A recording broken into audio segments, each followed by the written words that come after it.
السلام علیکم، شام بخیر سارے پاکستان اور پیارے پاکستان۔ اگر ہم 10 محرم کی طرف جانے سے پہلے ہم 18 ذی الحج کی تاریخ پڑھیں تو ہمیں ایک ایسی شہادت دکھائی دیتی ہے جس میں شہید ہونے والے کا نام حضرت عثمان رضی اللہ تعالیٰ عنہ، جنہیں یہ شرف حاصل ہے کہ جو نبی کریم صلی اللہ علیہ وسلم کے 2 مرتبہ داماد بنے، جنہیں ہم ذو النورین کہتے ہیں، جنہیں ہم ناشر قرآن کہتے ہیں، جنہیں ہم داماد مصطفیٰ کہتے ہیں، اور وہی عثمان جو خلیفہ سوم تھے، اور یہ ذکر ہے انہی کی شہادت کا۔ یہ وہی عثمان ہے جنہوں نے حضرت علی کی شادی کا تمام خرچہ خود اٹھایا تھا، اور یہ وہی عثمان ہے جن کی مدد کے لیے حضرت علی نے اپنے بیٹے حضرت حسین کو ان کی مدد کے لیے بھیجا تھا، اور انہیں دوہرا داماد مصطفیٰ بھی کہا جاتا ہے۔ اور یہ ساری باتیں تو آپ کو بار بار بتائی جاتی ہیں، لیکن جو نہیں بتایا جاتا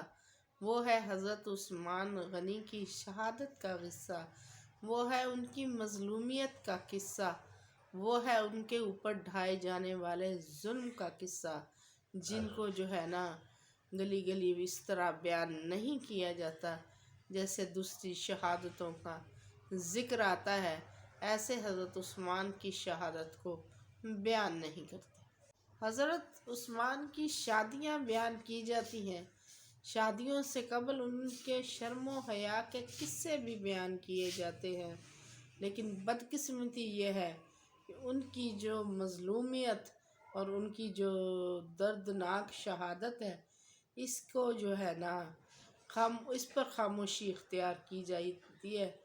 تاریخ کی بھی چیخیں نکل جائیں اگر حضرت عثمان کی مظلومیت بیان کی جائے،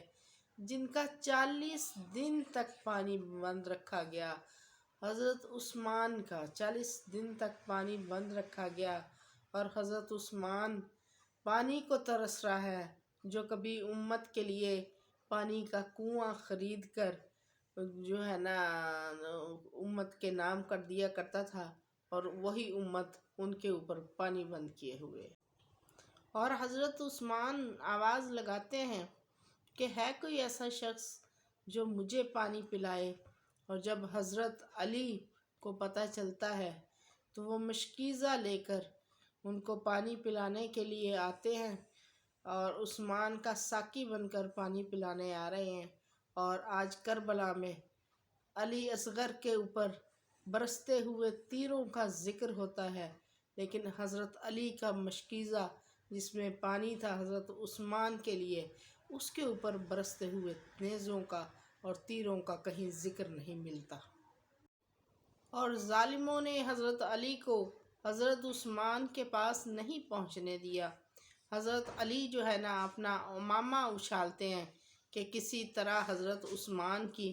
نظر پڑ جائے، اور کل قیامت کے روز جب حضرت عثمان اپنے رب سے، اپنے اللہ سے شکایت کریں کہ اے میرے رب، جس روز میں پیاسا تھا،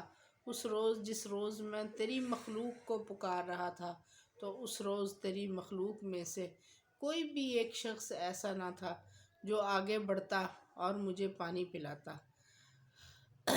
40 روز تک وہ عثمان جو لوگوں کے لیے کنویں خریدتا تھا، وہ قید و بند میں تھا،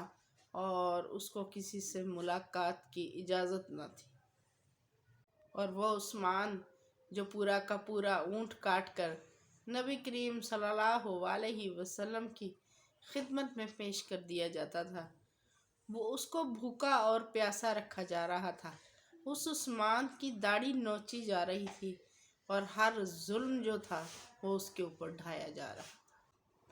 اس عثمان کی تو فرشتے بھی حیا کرتے تھے، لیکن ان ظالموں نے ان منافقوں نے حضرت عثمان رضی اللہ تعالیٰ عنہ کی حیا نہ کی، اور غزوہ احد میں حضور نبی کریم صلی اللہ علیہ وسلم کا جو محافظ تھا حضرت عثمان، آج اس عثمان کے ہاتھ کاٹ دیے گئے تھے جس ہاتھ سے آپ نے بیعت کی تھی۔ اور وہ عثمان جس نے کبھی بیماری کی حالت میں بھی بغیر کپڑوں کے غسل نہ کیا تھا، اور آج آپ کی 2 بیٹیوں کے شوہروں کو ٹھوکریں ماری جا رہی تھی، اور 18 ذی الحج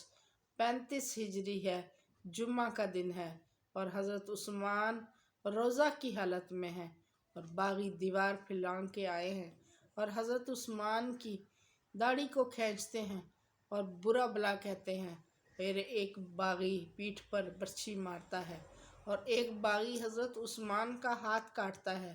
جس ہاتھ سے آپ نے نبی کریم صلی اللہ علیہ وسلم کے ہاتھ پر بیعت کی تھی، اور قرآن سامنے پڑا تھا، اور خون قرآن کے اوپر گرتا ہے، اور نبی حضرت عثمان رضی اللہ تعالیٰ عنہ کی شہادت۔ آج ہم معمولی لوگوں کے، معمولی لیڈروں کے پیچھے دیوانے ہوئے پھرتے ہیں، اور ہم اگر تاریخ پڑھیں، ہم اپنے خلیفہ سوئم دوئم اور چہارم کو دیکھیں، پھر ہم ان کی قربانیاں دیکھیں، تو پھر ہمیں پتہ چلے کہ اصل لیڈر کیا ہوتا ہے، اور نبی کریم صلی اللہ علیہ وسلم سے بہتر لیڈر اور کون ہو سکتا ہے۔ ان تمام جو ہے ان کے خلفائے راشدین، یہ ایسے تو خلفائے راشدین نہیں ہو گئے نا۔ ان لوگوں کی جو قربانیاں ہیں، ان لوگوں کا جو اثار ہے، ان لوگوں نے جن لوگوں کو جن کے لیے اپنا مال خرچ کیا، اپنا پیسہ خرچ کیا، جن کو پانی پلایا، جن کے لیے سب کچھ کیا، انہی لوگوں کے ہاتھوں سے پھر ان کی شہادتیں ہو جاتی ہیں۔ اگر ہم حضرت علی کو دیکھیں تو بھی یہی معاملہ ہے، حضرت عثمان کو دیکھیں تو بھی یہی معاملہ ہے، پھر حضرت حسین کا دیکھیں تو بھی یہی معاملہ ہے، یعنی کہ منافقین نبی کریم صلی اللہ علیہ وسلم کے زمانے سے چلے آ رہے ہیں، اور اب بھی جو ہے نا منافقوں کی کمی نہیں ہے، اور آج بھی جو حق اور باطل کی بات ہوتی ہے تو جب ہم خاموشی اختیار کرتے ہیں تو اس کا یہ مطلب ہوتا ہے کہ ہم باطل کے ساتھ کھڑے ہیں۔ جب ہم حق کے لیے آواز نہیں اٹھاتے تو ہم باطل کے ساتھ کھڑے ہیں۔ آج ہمارے سامنے، ہماری آنکھوں کے سامنے فلسطین کی مائیں، فلسطین کی بیٹیاں لٹ گئیں، فلسطین کے بچے جو ہے نا مارے گئے،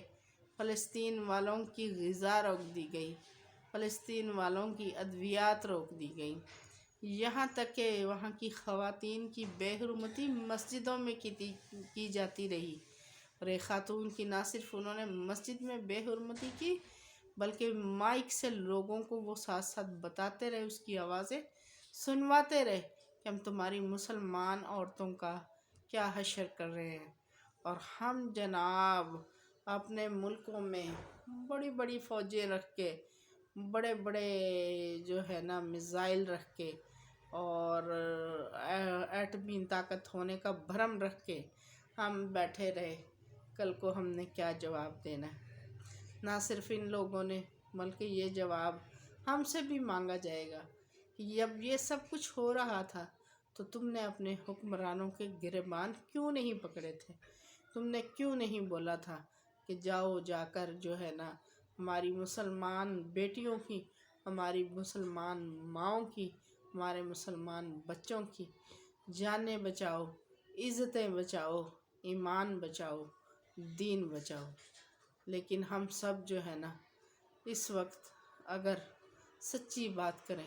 تو منافق ہو چکے ہیں،